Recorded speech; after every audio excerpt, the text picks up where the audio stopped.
Today is very auspicious day, appearance day of Srila Bhakti Vedanta Trivikram Gosvami Maharaj. I first heard about him when Srila Bhakti Vedanta Damodar Maharaj came to Slovenia, because he's a member of their mat, Devananda Gauriya mat.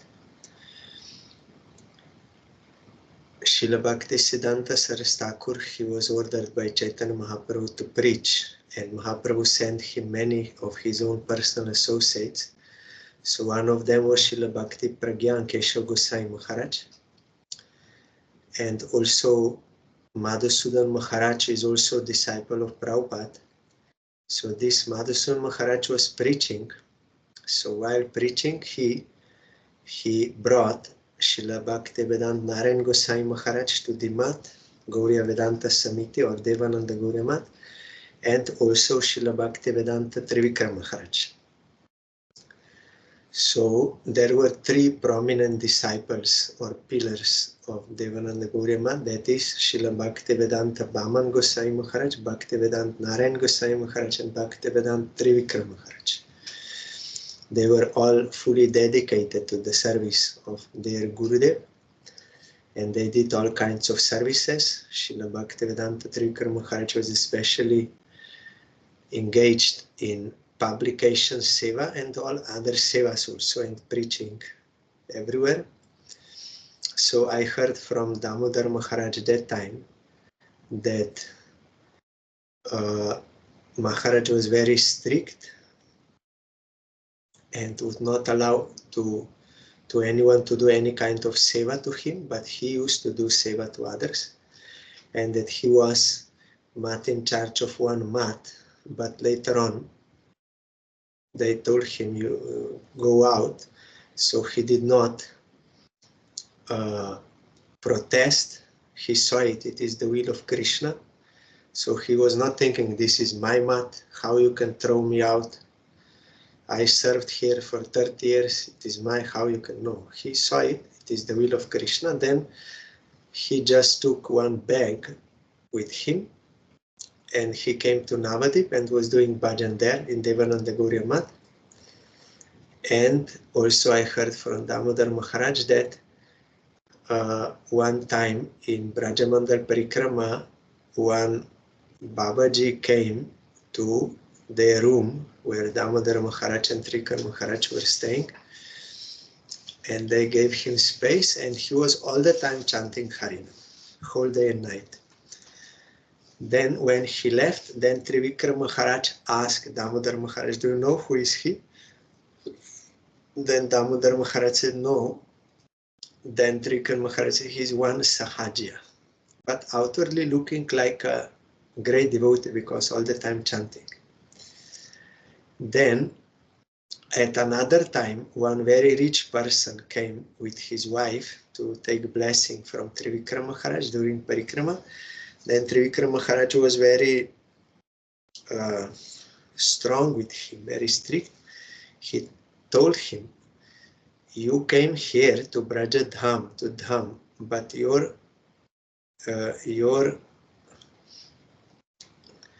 coming to Dham is wrong. Means your attitude is wrong. You should not come to Dham to enjoy. This is for the service of Krishna. Then he told him, you have to stay, there is one bed. So on one side you will sleep, in between will be photo of Guru, and on another side your wife will sleep. Don't come to Dham to enjoy. So in this way he was very strict. Then that he left. Then Trivikram Maharaj asked Damodar Maharaj, do you know who is he? He said, I don't know. Then he said, he's a very rich person, very rich person. But I can speak like this because I'm not dependent on anyone. I will not try to please someone with untruth just for the sake of getting donation from him. No, I spoke the truth for his eternal welfare because I'm not dependent on anyone. Because such Vaishnavas, they know that Krishna is the only maintainer, Krishna is the only protector. They realized this. So he said that is why. But some others who are conditioned souls, they would try to please him only to get money. But he said, no, you did wrong. Your mood is wrong. So, and also just before his disappearance, he told to Damodar Maharaj told him in hospital, Maharaj, you don't worry. I will go everywhere and I will preach everywhere. Then Trivikram Maharaj smiled and he said, what you will preach? What you will preach? Do you know how Krishna walks? Do you know how Krishna talks? Do you know how Krishna looks? Do you know all these things? Then Damodar Maharaj, because Trivikram Maharaj realized soul, so he could not, he said, no, I don't know by realization, but I will repeat what is the words of Guru and Vaishnava and Shastra. Then Trivikram Maharaj said, yes, that is okay, you do, but you should always keep this in mind, this point. So you should never become proud, like I am now this. You should always keep this in mind, that realization also is there and that realization has no end. So we can never have any pride, any ego, I will, no. But we should, sincerely, we should do our devotional service. Then he departed from this world. This is what I can remember, what I read and what I heard from Damodar Maharaj about Srila Bhakti Vedanta Trivikram Maharaj.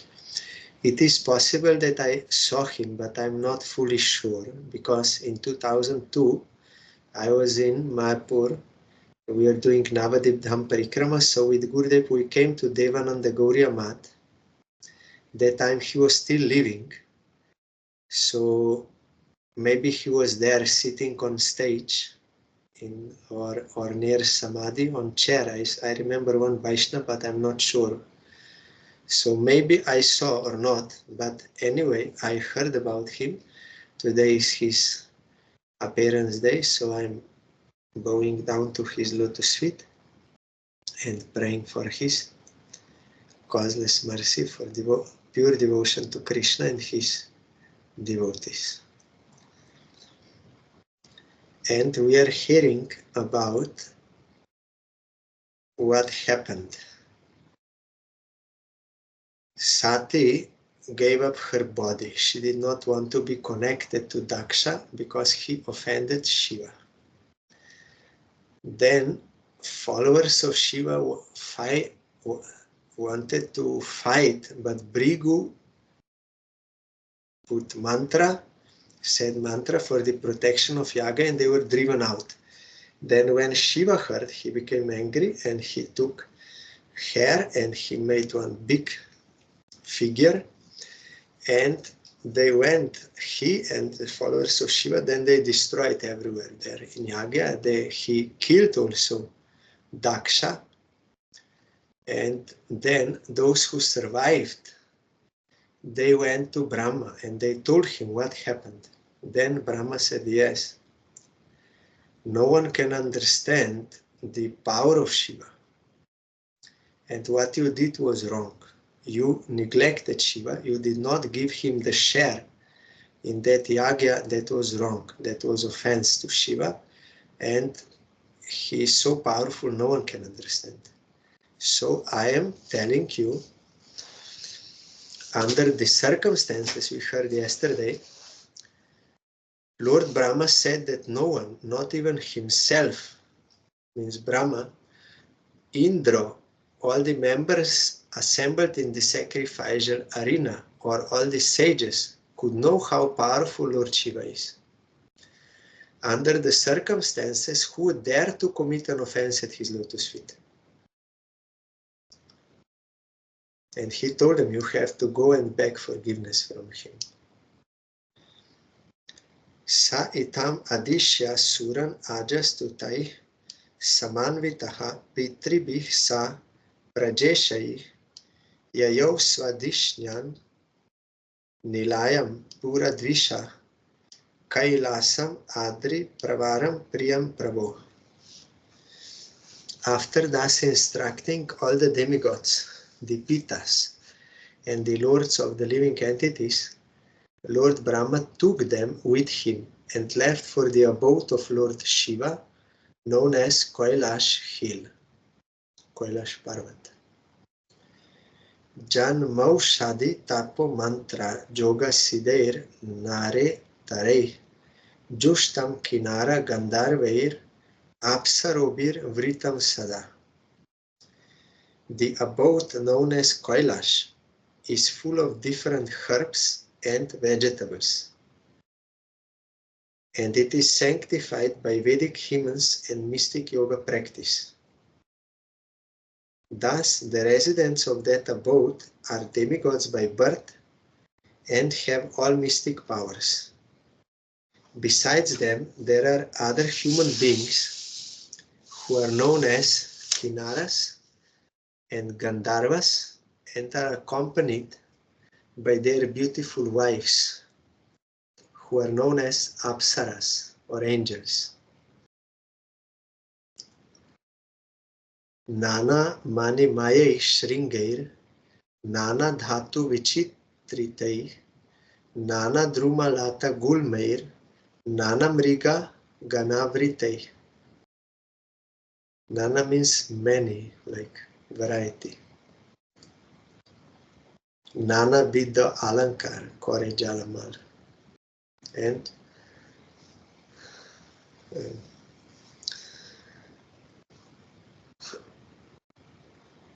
what is in that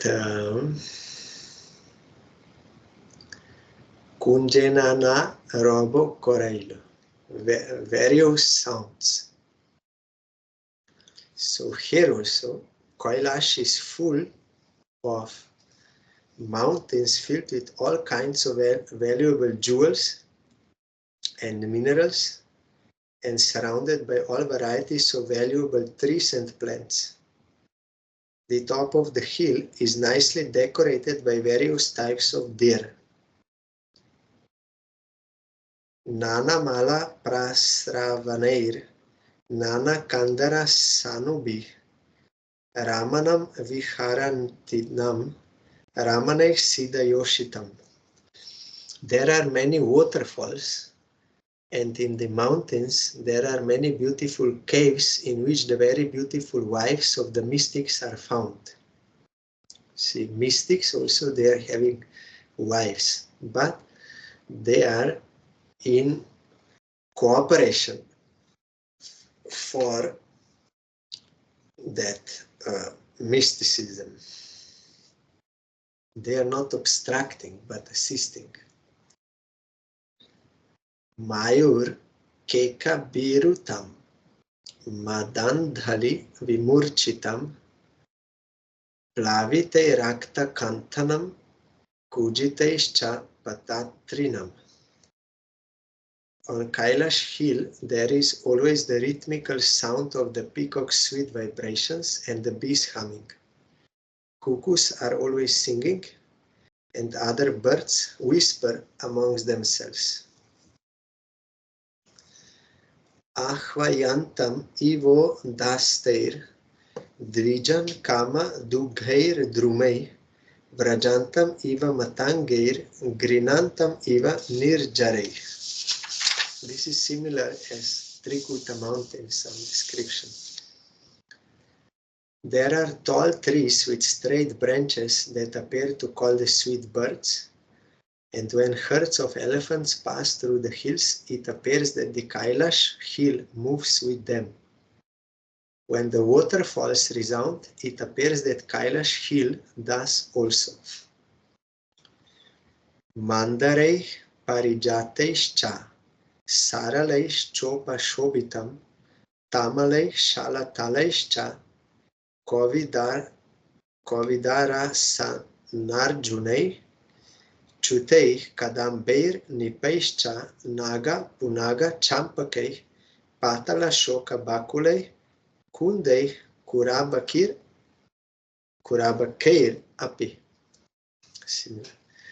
The whole of Kailash hill is decorated with various kinds of trees, of which the following names may be mentioned: Mandara, Parijata, Sarala, Tamala, Tala, Kovidara, Asana, Arjuna, Amrajati, Kadamba, Dhuli Kadamba, Naga, Punaga, Champaka, Patala, Ashoka, Bakula, Kunda, and Kurabaka. The entire hill is decorated with such trees, which produce flowers with fragrant aromas. Svarnarna Shata Patrescha Vara Renuka Jatibi Kubjakair Malikabischa Madhavibischa Manditam. There are other trees also which decorate the hill, such as the golden lotus flower, the cinnamon tree, Malati, Kubja, Malika, and Madhavi. Pana Sodumba Rashvata Plaksha Nyagroda Hingubi Burjer O Shadi Bih Pugay Raja Pugaischa Jambubi. Kailash hill is also decorated with such trees as Kata, jackfruit, Julara, banyan trees, Plakshas, Nyagrodas, and trees producing asafoetida, that is hing. Also, there are trees of betel nuts and burjapatra, as well as rajapuga, blackberries, and similar other trees. Karjuramra ta kamradyai priyala madhu kengudai druma jatibir anyescha rajitam venu kichakai. There are mango trees, priyala, maduka, and inguda. Besides these, there are other trees like thin bamboos, kichaka, and varieties of other bamboo trees, all decorating the tract of Kailash hill. Kumudotpala kahlara shata patra vanar dibhi nalini shukalam kujat kaga vrindo pa shobitam mrigai shakamrigai krorei mrigendreir riksha shalyakei gavayei sharabeir vyagrei rurubir mahishadibi. There are different kinds of lotus flowers such as Kumuda, Utpala, and Shatapatra. The forest appears to be a decorated garden, and the small lakes are full of various kinds of birds who whisper very sweetly. There are many kinds of other animals also, like deer, monkeys, boars, lions, rickshaws, shalyakas, forest cows, forest asses, tigers, small deer, buffalo, and many other animals who are fully enjoying their lives. Karnan Traika Padashvasyair Nirjushtam Brika Nabibi Kadali Kanda Samruda Nalini Pulina Shriyam.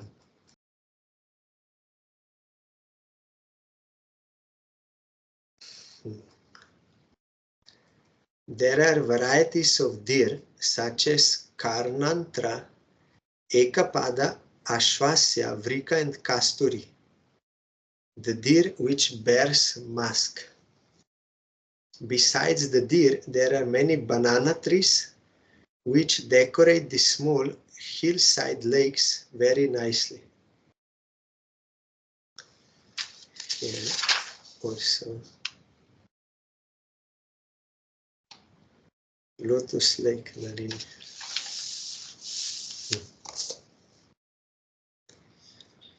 Paryastam Nandaya Satya Snana Punya Tarodaya Vilokya Bhutesha Girim Vibhuda Vismayam Yayu.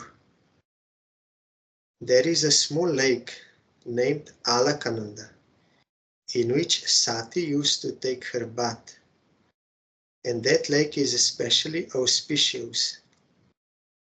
All the demigods, after seeing the specific beauty of Kailash hill, were struck with wonder at the great opulence to be found there. Like when we are hearing about Trikuta mountain, so many jewels, gold, everything is there. Here also before, filled with all kinds of valuable jewels and these minerals, everything. So Gurudev told, better, no, if someone in this world would hear about such mountain, then they would immediately go there and fight for it. Who will take it? Like in this world, we see that I want to take that island. I want to take this, I want all these things. Why? Because there are valuable items there. So we are all fighting for that. Where these things are found, then we will fight. So here also Kailash is very opulent. So this is Alakananda lake is there also.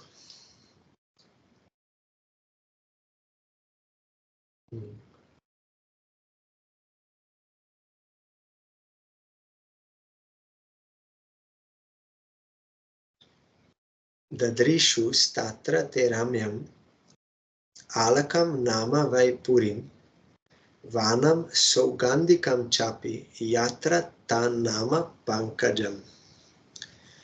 Thus the demigods saw the wonderfully beautiful region known as Alaka in the forest known as Sogandika, which means full of fragrance.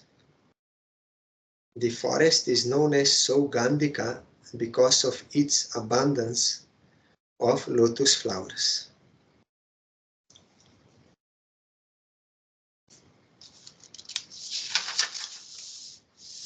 Nanda Chala Kananda Cha Sarito Bhahyatah Pura Tirtha Pada Padamboja Raja Sativa Pavane. They also saw the two rivers named Nanda and Alakananda. These two rivers are sanctified by the dust of the lotus feet of the Supreme Personality of Godhead, Govinda, that is Ganga. So in this world also, Kailash is there, but it is very mystical, and no one can go near or go on top. Everyone who tries, they will die. No one can go near. Only from far you can see. Even if helicopters and all this, they all accident, everything will happen. No one can approach Kailash, even in this world. You can find on YouTube videos about Kailash, where this is all is there shown. Only from far you can see. Cannot go near, or what to speak of going on top. No one can climb Kailash. Everyone dying.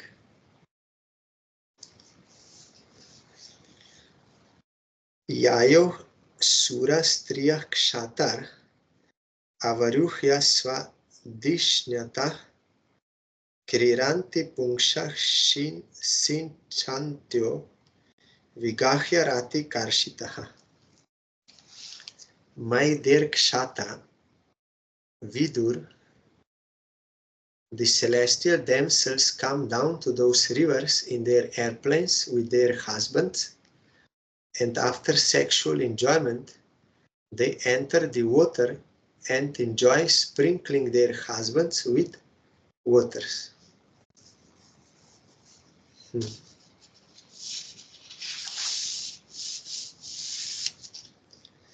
Yayos tat snana vibrashta nava kunkuma pinjaram vitrisho pibantyambah payayanto gaja gaji.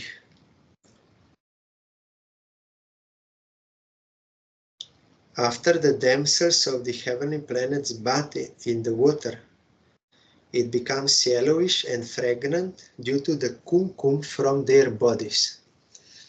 Thus the elephants come to bathe there with their wives, the she-elephants, and they also drink the water, although they are not thirsty.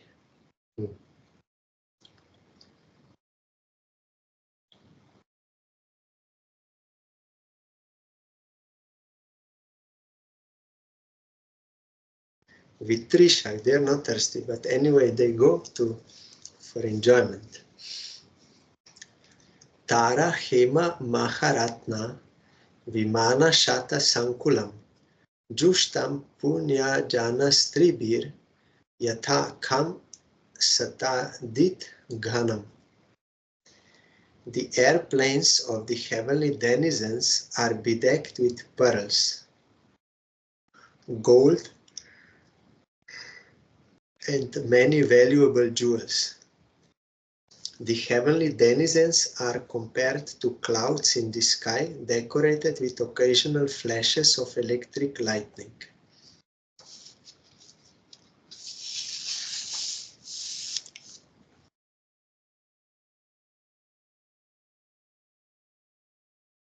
Hitva Yaksheshwara Purim Vanam Sogandikam Chatat Drumeih Kama Dughair Hridyam Chitra Malya Pala Chadei.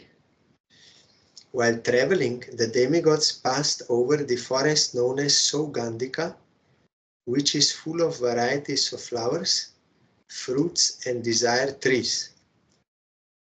While passing over the forest, they also saw the regions of Yaksheshwara, that is Kuvera. So here also desired trees are there. Rakta Kanta Kaganika Swara Mandita Satpadam Kala Hamsa Kula Preshtam Karadanda Jalashayam. In that celestial forest there were many birds whose necks were colored reddish and whose sweet sounds mixed with the humming of the bees.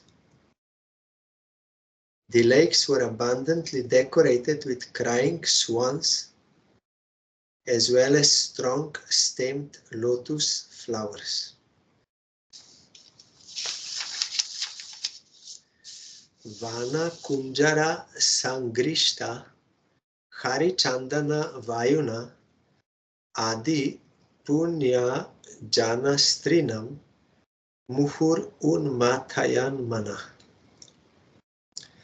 All these atmospheric influences unsettled the forest elephants who flocked together in the sandalwood forest.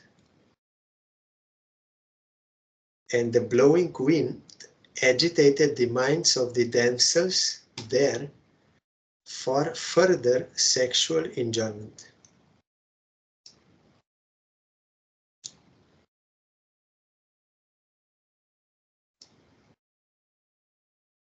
So there, everywhere, Sai Maharaj is explaining. Only in Vaikuntha, Golok, the transcendental, there is no this enjoying spirit. There is only serving spirit. Vaidurya Krita Sopana Vapya Utpala Malini Praptam Kim Purushair Drishtva Ta Aradadrishur Vatam. They also saw that the bathing ghats and their staircases were made of Vaidurya mani. The water was full of lotus flowers. Passing by such lakes, the demigods reached a place where there was a great banyan tree. Sayojana Shatotsedha Padona Vitapayataha Paryak Krita Chala Chayo Nirniras Tapa Varjitaha. Like if you go to Char Dham, that Gangotri, Jamunotri, Kedarnath and Badrinath, like Srila Bhagavatam Maharaj described in that book, you also have to pass many places and many things you can see. That is a great parikrama, and you have to have proper pace and everything, then you can reach there, high in Himalaya. Nowadays there are buses up to a certain extent, but that time only walking from down. He walked, I think, 850 miles, I think. 2 months walking every day. So they're also going through different forests and lakes and everything they're seeing. Then that banyan tree was 800 miles high. 800 miles. And its branches spread over 600 miles around. The tree cast a fine shade which permanently cooled the temperature, yet there was no noise of birds.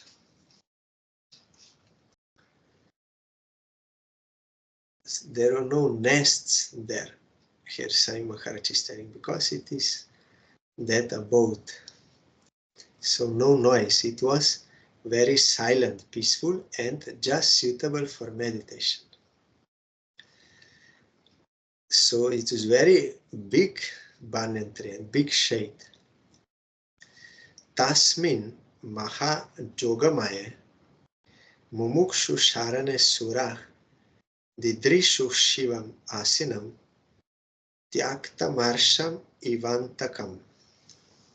The demigod saw Lord Shiva sitting under that tree. Bol Shiva Mahadev ki jai. Which was competent to give perfection to mystic yogis and deliver all people. As grave as time eternal, he appeared to have given up all anger. Sanandanadyair Mahasidhai Shantai Samshanta Vigraham Upasyamanam Sakyacha Bhartra Guhyaka Rakshasam. Lord Shiva sat there, surrounded by saintly persons like Kuvera, the master of the Guhyakas, and the 4 Kumaras, who were already liberated souls. Lord Shiva was grave and saintly.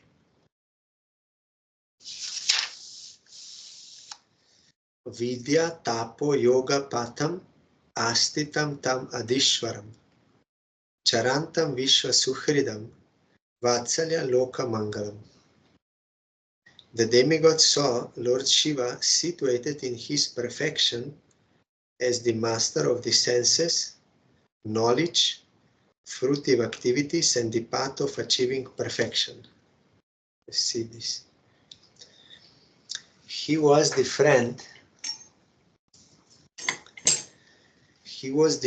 of the entire world, and by virtue of his full affection for everyone, he was very auspicious, because he is a realized soul, so he sees all as related to Krishna.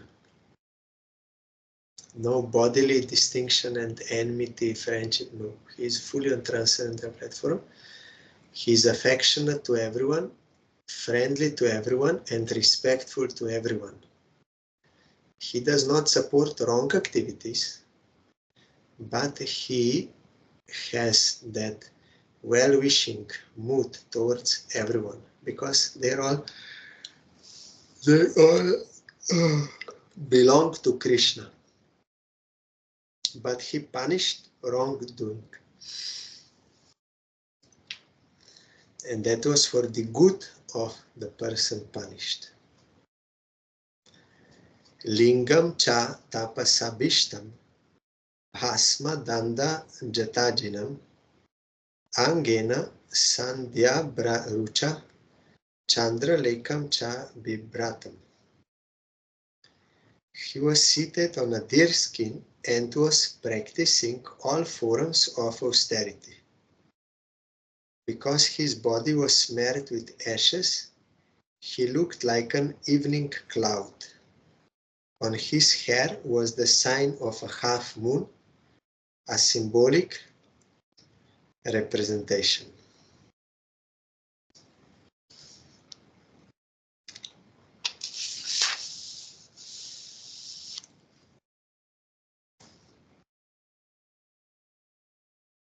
Upavishtam darbha mayam brishyam brahma sanatanam naradaya pravochantam prichate shrinvatam satam. He was seated on a straw mattress and speaking to all present, including the great sage Narad, to whom he specifically spoke about the absolute truth, Brahma, the Supreme Lord.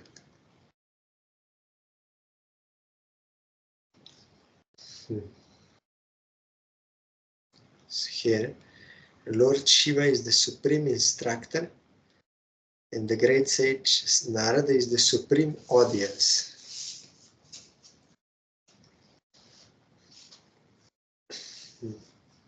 Narada also then teaches.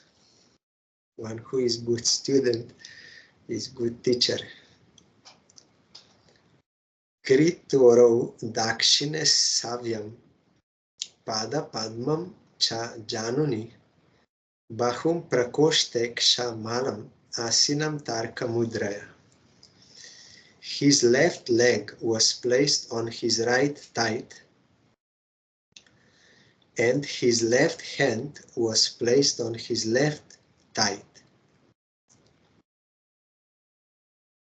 In his right hand he held Rudraksha beads. This sitting posture is called Vir Asana. He sat in the Vir Asana posture, and his finger was in the mode of argument. Tarka Mudraya. That mudra.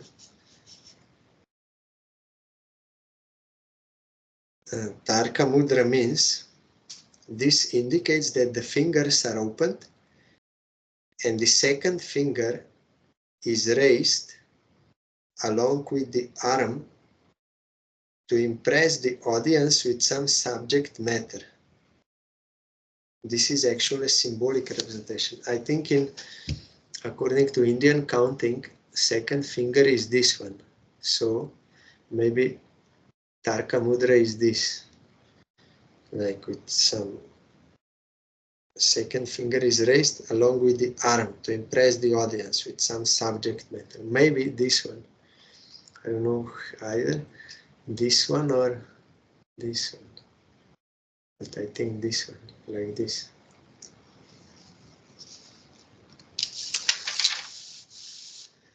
Tam Brahma Nirvana Samadhi Mashritam Vyupashritam Girisham Yoga Kaksham Saloka Palamunayo Manunam Adyam Manum Pranjalaya Pranemuh.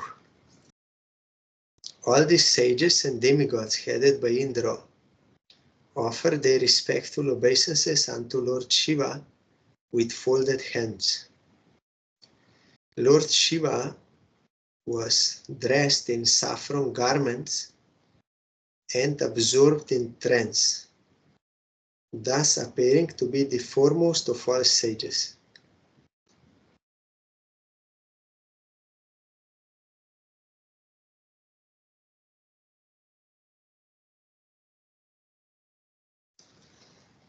So they offer Dandava to him.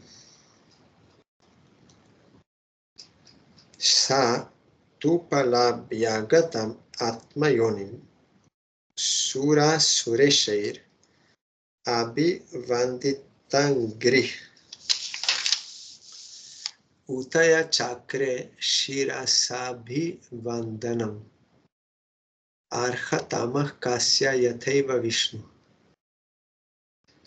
Lord Shiva's lotus feet were worshipped by both the demigods and demons. But still, in spite of his exalted position, as soon as he saw that Lord Brahma was there among all the other demigods, he immediately stood up and offered him respect by bowing down and touching his lotus feet. Just as Vamandev offered his respectful obeisances to Kashyap Muni. Supreme Lord Vamandev offered his obeisance to Kashyap Muni as an example. Kashyap is like externally like a father, though Supreme Lord is the father of all, but because he was playing the part of a son, he bowed down. Here also Shiva offered to father. Yes. Kashyap Muni was in the category of the living entities, but he had a transcendental son, Vamandev, who was an avatar of Vishnu. Thus, although Lord Vishnu is the Supreme Personality of Godhead, he offered his respects to Kashyap Muni. Similarly, when Lord Krishna was a child, he used to offer his respectful obeisances to his mother and father, Nanda and Jashoda. Also, at the Battle of Kurukshetra, Lord Krishna touched the feet of Maharaj Yudhishthir because the king was his elder. It appears then that the personality of Godhead, Lord Shiva, and other devotees, in spite of their being situated in exalted position, instructed by practical example how to offer obeisances to their superiors. Lord Shiva offered his respectful obeisances to Brahma because Brahma was his father, just as Kashyap Muni was the father of Vaman.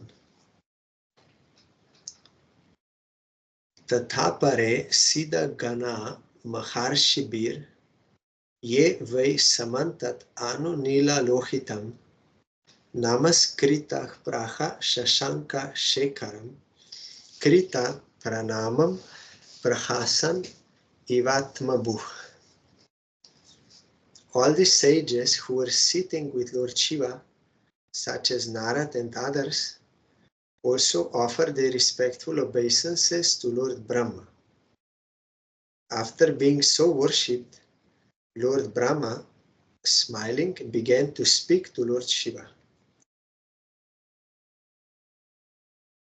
Brahma Uvach.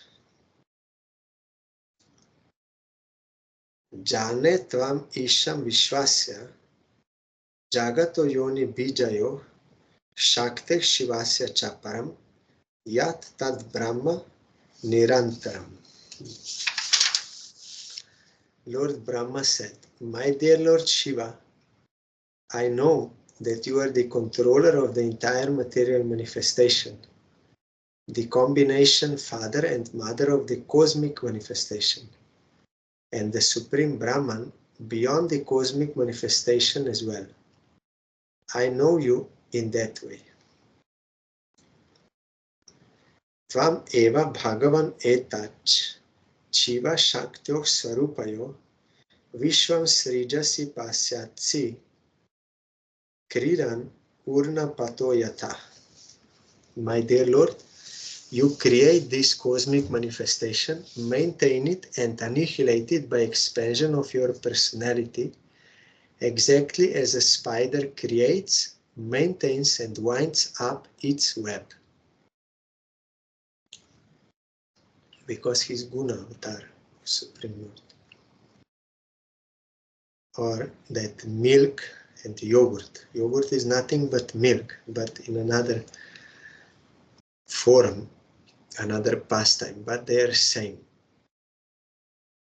Tvam eva dharmartha dugha vipataye dakshena sutrena sasarjita dvaram tvayeva loke vasitascha setavo yan brahmana shraddha dhate dritavrata. My dear Lord, your Lordship has introduced the system of sacrifices through the agency of Daksha, and thus one may derive the benefits of religious activities and economic development. Under your regulative principles, the institution of the 4 Varnas and Ashramas is respected. The Brahmanas therefore vow to follow this system strictly. Tvam karmanam mangalam mangalanam kartu salokam tanushe swah paramva amangalanam cha tamisram urbanam viparyayah kena tat eva kasyachit. O most auspicious Lord, you have ordained the heavenly planets, the spiritual Vaikuntha planets, and the impersonal Brahman sphere as the respective destinations of the performers of auspicious activities. Similarly, for others who are miscreants, you have destined different kinds of hells, which are horrible and ghastly. Yet sometimes it is found that their destinations are just the opposite. It is very difficult to ascertain the cause of this.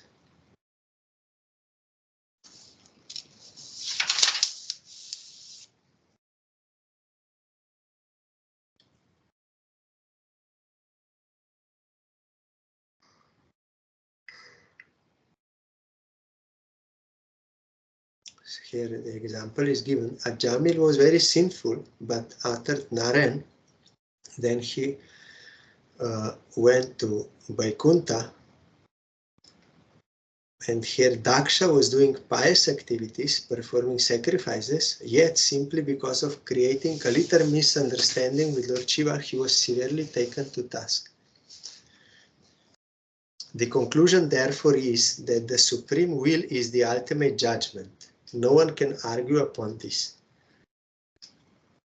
A pure devotee therefore submits in all circumstances to the Supreme Will of the Lord, accepting it as all auspicious. Then this verse is coming. Tatenu kampam susamikshmano punjana evatma kritam vipakam hrit vak vapur bir vidadhan namaste jiveta yo mukti pade sadaya bhak. Brahma told. You all know this verse. We all know, but to practice it is necessary. The purport of this verse is that when a devotee is in a calamitous condition, he takes it as a benediction of the Supreme Lord and takes responsibility himself for his past misdeeds. Srila Sridhar Maharaj explained, if you can accept this, that I am suffering because of my past misdeeds, others are only instrumental, they are not the cause. If you can accept this really in the heart, then your days, you will become free. If you can accept this, you will become free. But as long as we fight with karma and with others, and as long as we try to run away, we cannot solve. But we have to accept Krishna is mercifully giving me this result as a result of my previous bad actions. So it is good. If you can accept this, see this, then you will be soon liberated from all suffering. So here, he takes responsibility himself for his past misdeeds.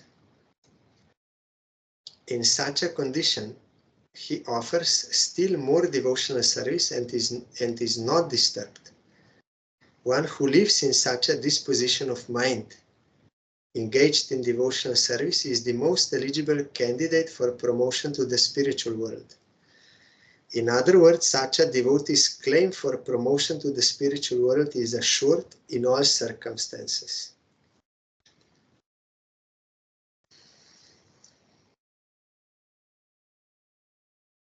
But it is very difficult because we don't have this susamikshamanam. Gurudev explained, ikshate means to see.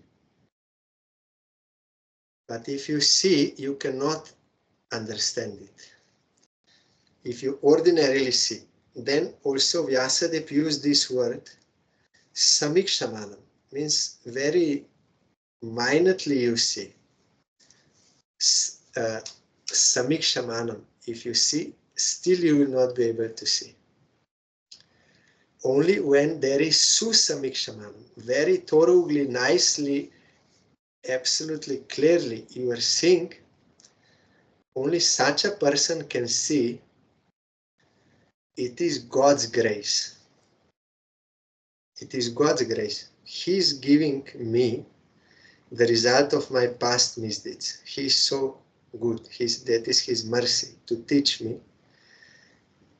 That is only one who is on that platform can see this. But generally we see that person is beating me. If he would not beat me, then I would not suffer. But because he's beating me, he is the cause of my suffering. How he is not the cause of my suffering? Of course. So I have to kill him. Then all my suffering will be removed. This is very clear. I can see this. So with such seeing, we cannot come out from suffering. We cannot come out.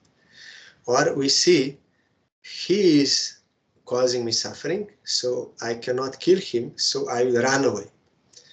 Then I will be free from suffering. Also not. Only when you can see the grace of Supreme Lord and accept it as a grace of Supreme Lord and offer obeisance to Supreme Lord and worship of Him, then you can be free of all suffering. Otherwise, no other way. So we may speak very high topics, different kinds of leelas and bhavas and all these things, but in our practical life, if we cannot practice this, then we cannot advance. That is why Chaitanya Mahaprabhu heard about Dhruva so many times, because this is need to accept. Unless we accept, we cannot progress in bhajan by any amount of speaking and imagining lila and all this, and rasa, that rasa is higher, that is lower, that is all these things we are doing. But practically we are not accepting Krishna because we are blaming others. We cannot see that Krishna is actually giving the fruit. He is only instrumental, not the cause. So we are quarreling and we are losing this chance. Tomorrow we will further here.